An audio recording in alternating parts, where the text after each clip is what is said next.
Whew. Hey, everybody. It is Lewis Porter Jr. I'm getting myself set up for our lovely evening of transparency agenda. Just getting a lot of little things together. You know how that goes. Last minute. Boom. Oh, everything always comes up last minute. That's what makes it interesting. I always believe. That's just me. What can I say? So, as always, I want to thank everybody for coming on out, checking us out. Hey, David, what's going on? So today, of course, is Wednesday. It's Comic Book and RPG Marketing Day. I always have an interesting day. This is Comic Book Day. I love getting comic books. Everybody knows me. I love comics, and I have lots of fun reading comics. And, I'm sorry to say that I'm missing the wake for the Irish wake for Steve Russell at Gen Con. I'm hoping everyone's having a good time. I know so many people are probably having a great time drinking. Oh, see, just somebody from Gen Con speaking out. See, everybody's at Gen Con. Everybody's having a good time. I'm glad they're having a good time. I'm glad they're enjoying themselves, even though it's not the best reason for being there for the wake, but it's good to see everybody. I'm good that everybody's having a good time so far. I know us here are like pouting about, they're missing all the fun stuff. Well, I guess I'll give some housekeeping first and foremost. The bad news is that our special guest from Thursday will not be able to make it because it's, just bad timing. These things happen. It's one of those. It happens sometimes. It happens. That's just the way it is. It's not good, but it's the way it is. So, if anybody's interested, anybody's watching this, I'll probably announce this at the back too.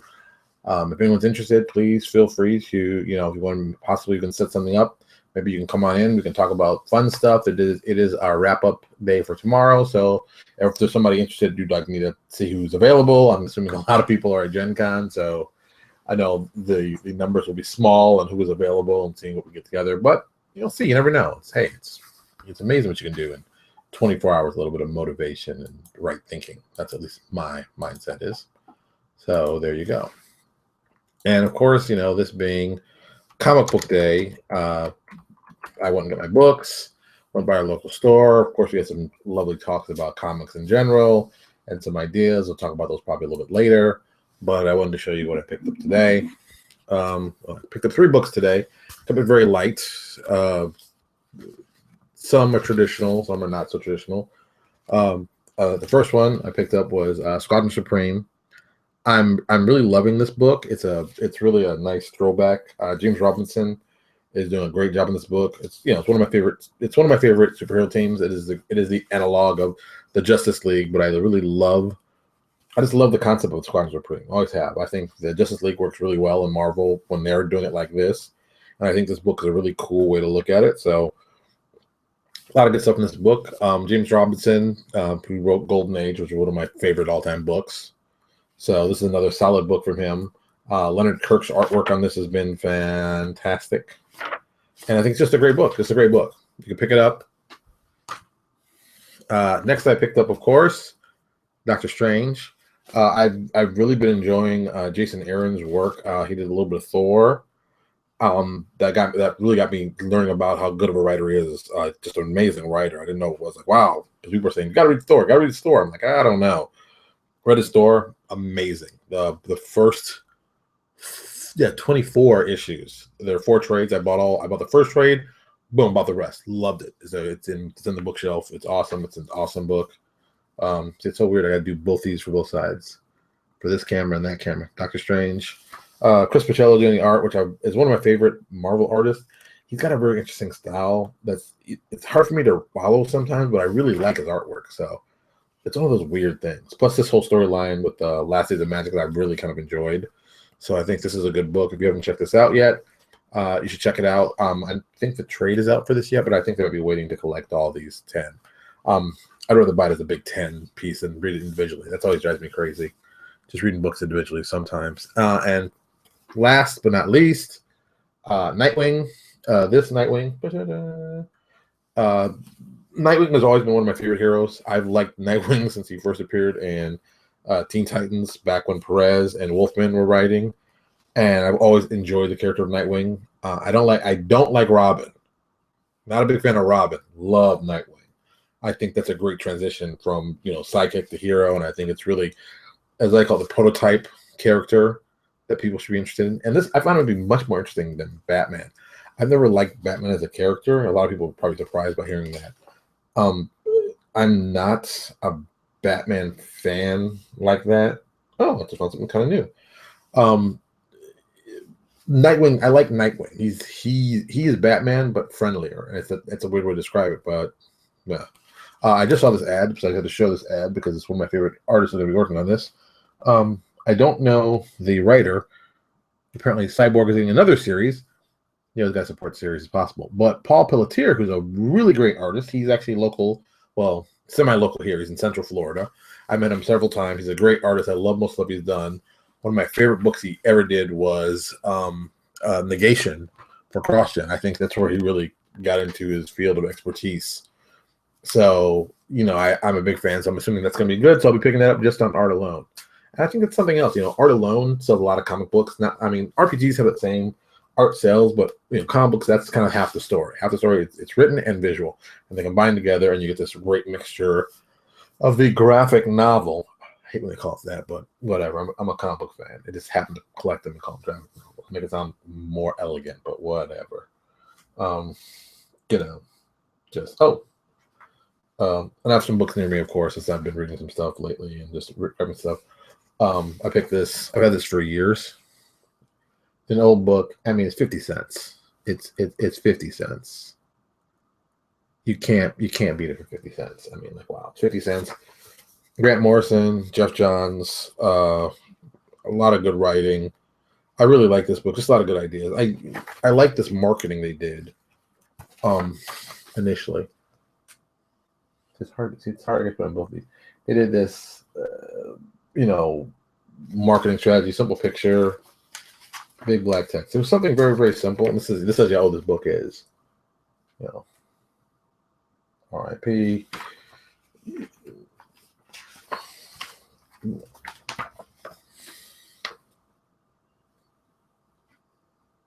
It's got a lot of.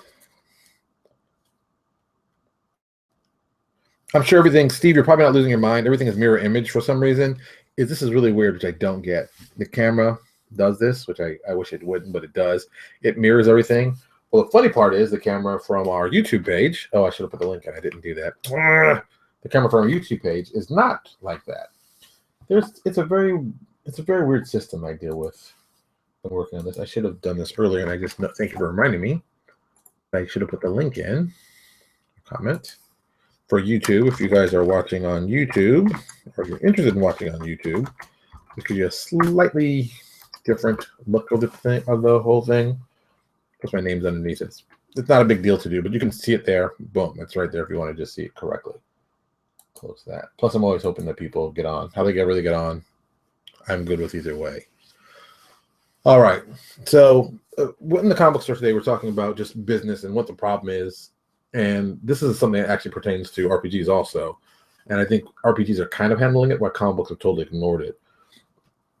The problem, and I've said this before many times, the problem as of late has been that they as in the comic book companies, the major ones, I'm talking Marvel, DC, and some of the major indies too, have not really thought, planned for, considered how they're going to get more people back to reading comic books and looking at comic books and enjoying comic books.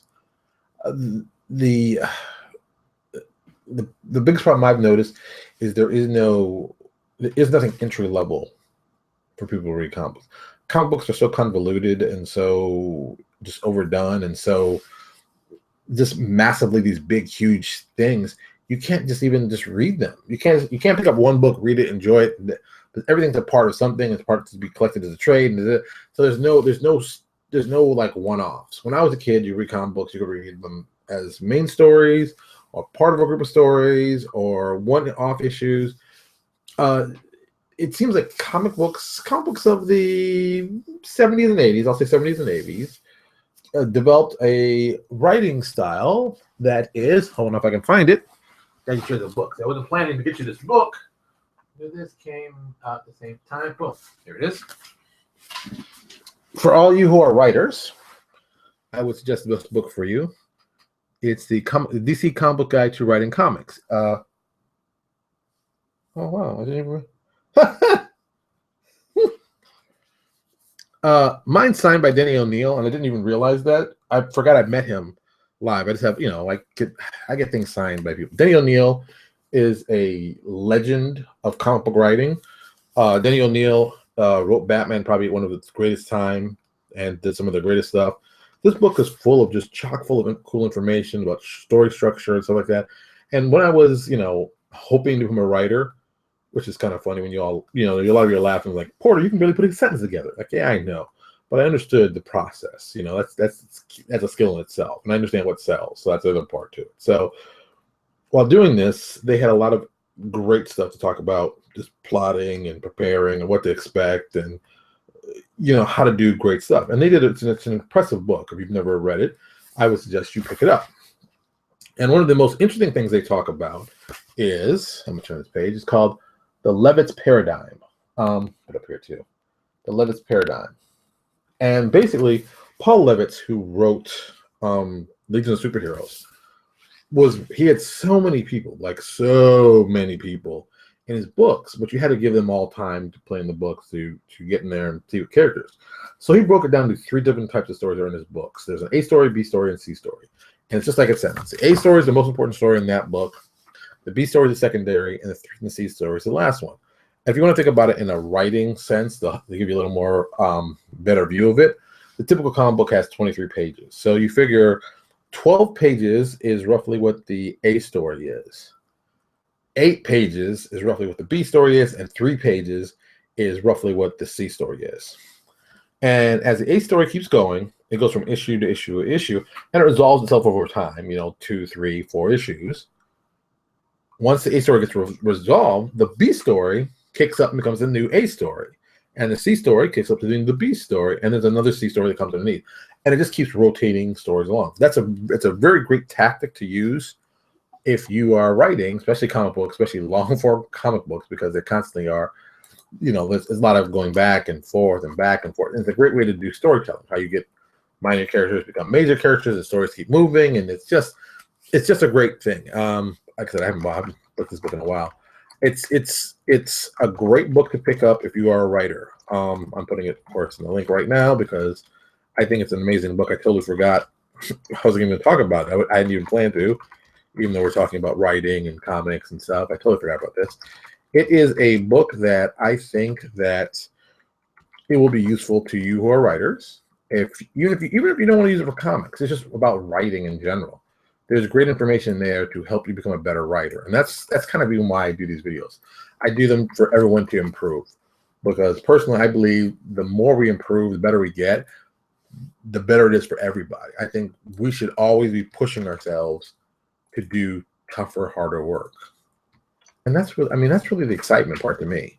Because look, I know I'm good. I'm a good graphic designer. I've got a lot of skill. I'm well versed in it.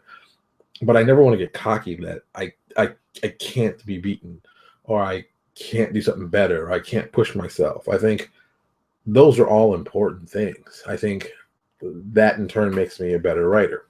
So talking about this stuff today, we're talking about there's no way to get young kids, of course, onto reading comic books because one, again, it was always about the price. The price has always been a big issue. $2.99, $3.99 for a comic book for a mother with 3 children is not going to happen. That just fundamentally is not going to happen. So we went back and just thought about, how could we do it? How could we get people interested in comics without going the very traditional route of using a ton of advertising? What if we could lower the price? What if we could make comic books affordable again? And because to me it goes, I bought, how many books did I buy today? I bought 3 books today. How much money did I spend on 3 comic books? $2.99, $4.99. Was that $4.99? No, $3.99. Jeez, and $3.99. So I spent 3, 4, and 4, so $11 on comic books. 3 books. 3 books, $11. I could have bought more. I could have bought a couple more books, but that's a lot of money. And this also goes back to the production quality of books. Okay, I'll pull this one out since it's right next to me. It's a little cheaper, but we'll get the production quality on books in the modern age are amazing. The level of quality, the awesomeness of it all. It is. These are slick pages, and it's just look to save money and to really save money. Let me see if I even have. Is this an old one? Is this old enough? Yeah, perfect. We need to go back to this. Maybe not this book, but this. This is a newsprint book. This is from, I should be able to tell from the cover, but it's a George Perez cover. See, George Perez cover, but this is an older book. I can't tell the actual year of the cover. I normally could, but the indicia isn't telling me it. And it says approved by the Comics Code, so that makes me laugh a little bit. I don't even think books even have those anymore. Yeah, the Comics Code. This is from 94. This book is from 94, and the pages are on newsprint. They smell of newsprint. I like that smell of newsprint. It makes me feel good. The pages are still pretty white considering it's been 22 years.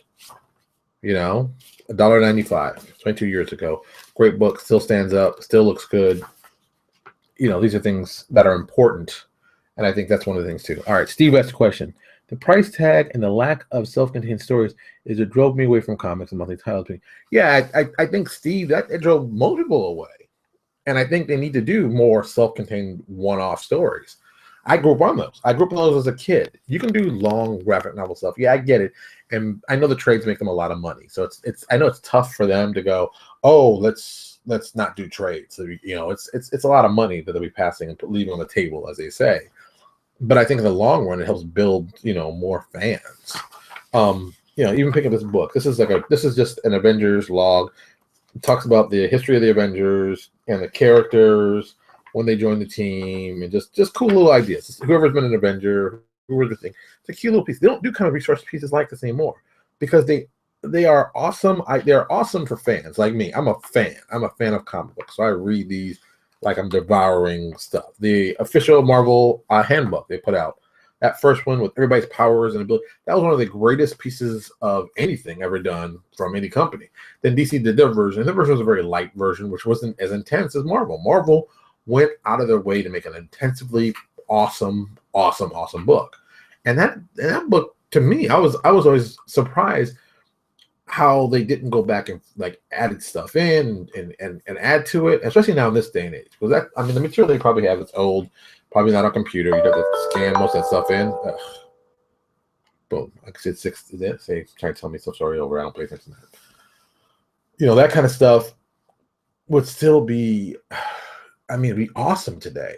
I mean, I loved it. I thought it was awesome. I got probably into science and science fiction directly to the comic route, reading stuff like that. I always tell people, you know, when I was reading Fantastic Four, there was a lot of science actually going in the comic, legitimate science and science fiction. And, you know, a lot of writers today, they want to write, but they don't want to do the research of the, you know, how does this thing actually work? How does this work? How does this play this? What are the physics behind it? And I think that's been lost on comic books in general. I think the last time I heard, you know, somebody really doing some really cool science was, I was reading an issue of Exo Manowar.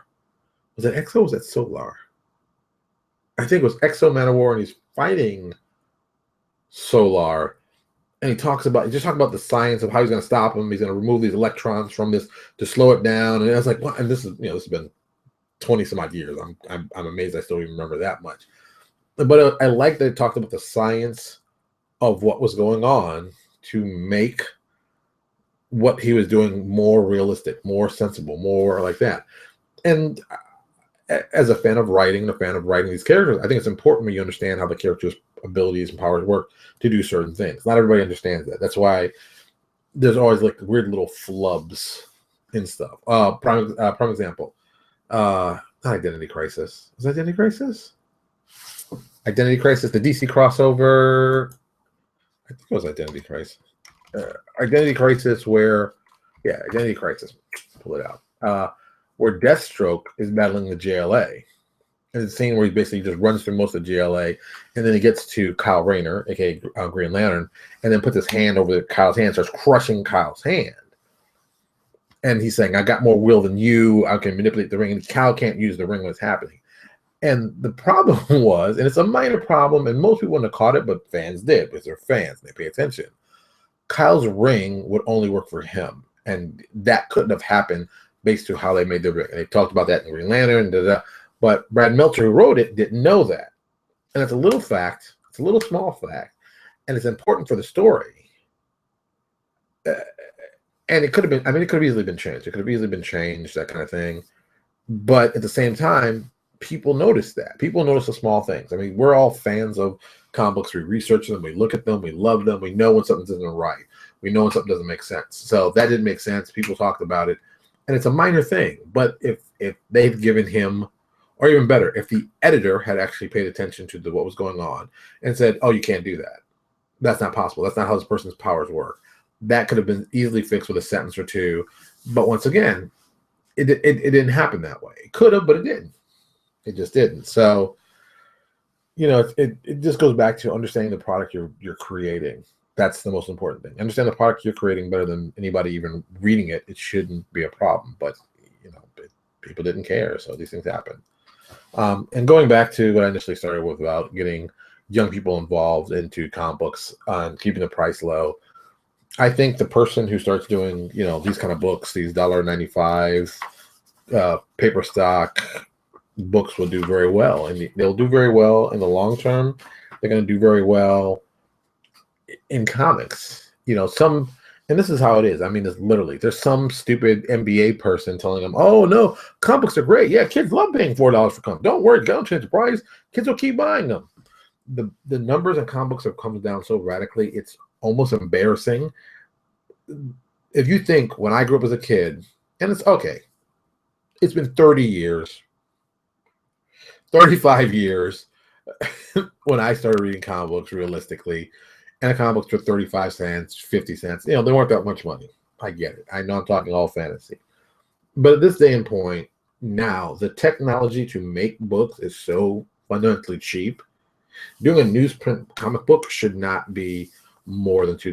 Because when I was a kid, Marvel, I don't know about DC, but I was doing, Marvel had an incentive program placed into it. And it was a great incentive program if you are a writer or artist of the book. Not anybody else, not the inker or anybody else, but only the writer and artist got this deal. And the way it worked was they paid you a percentage, and it was you got paid 1 cent for every copy you sold over 100,000 copies. Now, a lot of you are saying 1 cent, that doesn't seem like a lot of money. Well, that's after 100,000 copies. Let's have some fun. We'll do some cool math that will disturb you and you'll find interesting and awesome. Calculator. Okay. So I know for a fact Captain America in the early 80s was selling 250,000 copies. 250,000 copies. That's what they did every year. They report how many they'd sell. It was roughly about 250,000 was on average. So for every book you sell over 100,000, that's 150,000 books every month on average. Times 1 cent a book. Okay, that's $1,500. Okay, that's not a bad deal. It's an extra $1,500 a month in your salary. Okay, some people are like, that's not a lot of money. It's no big deal. Yeah, but that was Captain America, and Captain America was a slow-selling book. Let me take this to the extreme so you can really think about how crazy this is, and this was going to blow your mind. The best-selling book of all time in comic book was, anybody know? Raise your hand. Raise your hand. Everybody should know this one. It's an easy one. Anyone? X-Men #1. Jim Lee. Chris Claremont. That comic book sold 7.5 million copies. So if we use a little formulas we did, so over 100,000. And I think it was still in play when they were doing it, which made it even awesome. So 7.4 times 0.01 cent word, $74,000. So, and that was 1 cent a word for the writer, 1 cent a word for the artist. I mean, so 1 cent a copy. $74,000. Now remember, if my logic is so pretty good, which I know it is, X-Men at one point were selling about 700,000 copies a month. So that's 600,000 copies a month. Times 1 cent a word. I mean, 1 cent a copy. It That's not it, boy. 1,000. Woo. One. $6,000 a month. $6,000 a month. $72,000 extra a year. So I know when I talked to John Byrne, and this tells you how long ago it was. This is when I was still living in Connecticut. I talked to John Byrne about the incentive program, and he told me something that blew my mind, and I thought was amazing. But it was definitely true. So he said he made more money on his incentive money than his actual salary. He said he made a lot more. So a lot of times what he did, which I thought was probably very smart, he took that money and just stocked away in a bank account and just kept that money and just lived off the stuff he did. And the incentive stuff, that was his extra cash. And Marvel, I know Marvel DC got rid of all that a while back. I don't know how long it's been. It's been at least, good Lord, at least 15 years, if not probably more like 25. But, that was something I thought was a smart idea. Because you get these guys writing the comic books, they get involved, and they're famous names like this, like the book I was just showing you, the DC one. This is by Grant. Two good names of guys that Grant Morrison and Jeff Johns, legitimately the royalty of comic books. And if they're that good, they should be selling, they should be saving the profits. They get a percentage, which I think is a good deal, but also it helps drive people to your book. It's a win-win. The more money we make, the more money we'll give out to you guys. But like the modern day comic books today, if you sell, 25,000 copies, you're considered to be a success. Now, remember what I told you? Captain America, when I was a kid, sold 250,000, and 25,000 is now a success. Remember, 250,000 books. Captain America. Now 25,000 is considered to be awesome. You're doing great. And once again, it goes back to the money situation. We got to get young people in. How do we get young people in? We tell stories they can connect to. I've said this story before. I'm going to tell you real quick. It's a very simple thing. If we want to get young people reading books, we need to basically split the market very much like this. And this is how it should go. We have a level of books for young kids, and we're talking young, fun books.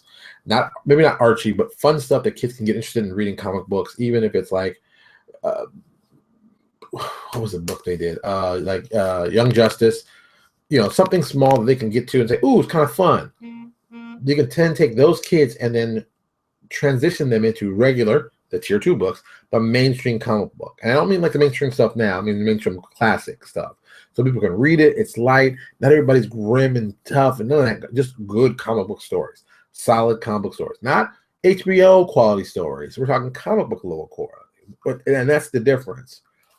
Everyone wants to tell these great adult stories, but the kids aren't reading them. And you need more kids to read to get people interested. So that fixes that dilemma right there. Focus on those kind of stories. Don't tell stories for me. I'm a grown man. I read comic books for fun, for excitement.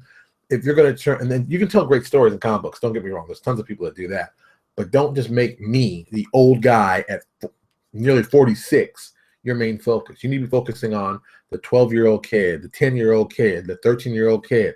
That's where your market should be. The guy reading stuff on his phone, get him some books in his hand. And if you want to be crazy, get the younger kids, get 8-year-old, 9-year-old who don't have all the tech stuff, lose it, give them a comic book. Their parents will still look, oh, look, a comic book. They know reading is good, so they'll buy them. So that's, $195 comic book is something they'll buy. They won't even think anything of it. People will be like, here you go, comic book, great. Yeah, kids love comic books. Yeah, there you go. It's a win-win. So I'll do that. And the last one to be, this is where it gets kind of interesting. You make products for whatever movie you're doing based on the products you're doing. The Avengers, you can't sell the kids the Avengers comic books that I read because most of the characters that appear in that Avengers book don't appear in the comic. So it's like, they're like, who is this person? I don't know. Oh, it's so confusing. I don't know. This is what you do. Marvel, DC, you can take this idea. Just mention my name when you take it. You tell a story that goes for like 18 issues. And they're all one-offs, but maybe you have a recurring villain. You just do a big storyline. It's 18 issues. That's a year and a half's worth of product and material. You do that for an entire year and a half. At the end of the series, you start again from one, the same exact series. You reprint the stuff you just did, all the same stuff you did.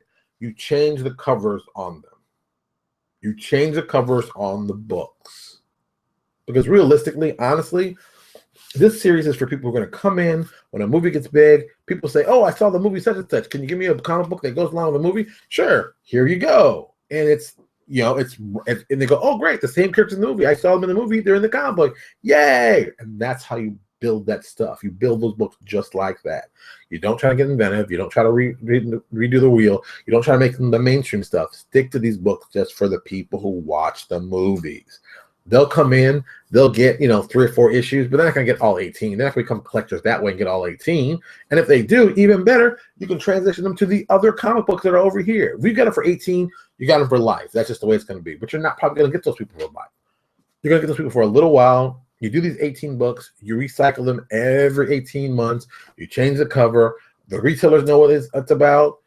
We know this is a starter book, getting people interested. You can buy them relatively cheap because you're not paying for new stories. It's the same story done over, printed it again, and you can do that. You can do that for maybe 6, 7, 6, 7 turns, maybe, depending how good the movie is or whatever. Because that could be, 18 months, 3 years, 4.5 years, 6 years. You do it like that. It's like okay, let's tie it out right now. Let's think about it. The Iron Man movie came out when? I don't remember anymore. That's how old I am. Iron Man. What? Iron Man 1? All right, Iron Man 1. Iron Man came out 2008. It is now 2016, so it's 8 years. You could have done 7.5 years. 5 turns of this. Boom, boom, boom, boom. 5 turns. We've got new people from this basic, simple idea. That's how good it can be.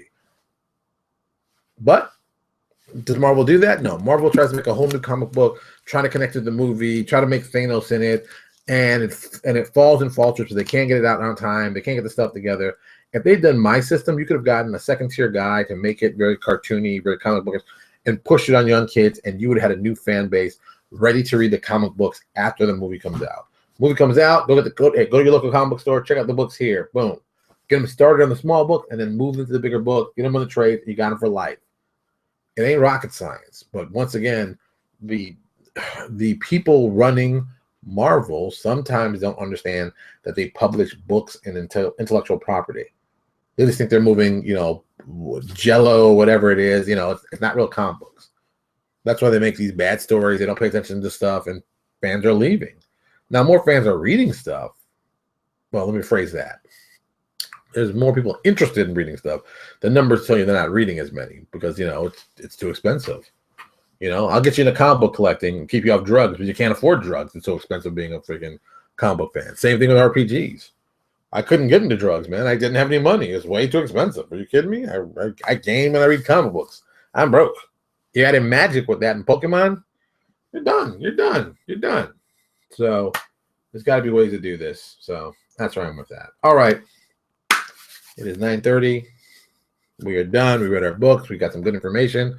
Got some good stuff for you. As always, I want to thank everybody for coming out and watching me. As always, go to our YouTube page, subscribe if you haven't subscribed already. Tell your friends, please subscribe. It's very important. We think subscribing is very, very important. We need those actual analytics. It helps us understand what we're doing right, what we're doing wrong. So please go by, sign up. It doesn't cost you anything. It's totally free, totally painless. Check that out. As always, I'm going to keep the notes from this one. I will be putting them in the description as I speak right now because I can do this now. And once again, I love shooting this 2-camera thing. It really has gotten better. Even each time I use it, I love it more and more. So it's just awesome to me. I just love this. You can do stuff, just amazing. So there we are. So tomorrow, like I said, we didn't have a guest. If you know anybody who is interested, have them email me or put a comment here or on YouTube. Write that you want to come in, write that you want to talk about stuff. We'll get you on Google Hangouts and we'll find a way if we can connect it all together and get it going. All right, that's it. I am tired. I am out of here and I am going to go take a lovely, lovely, lovely sleep. You'll have a good evening and I'll talk to you all later.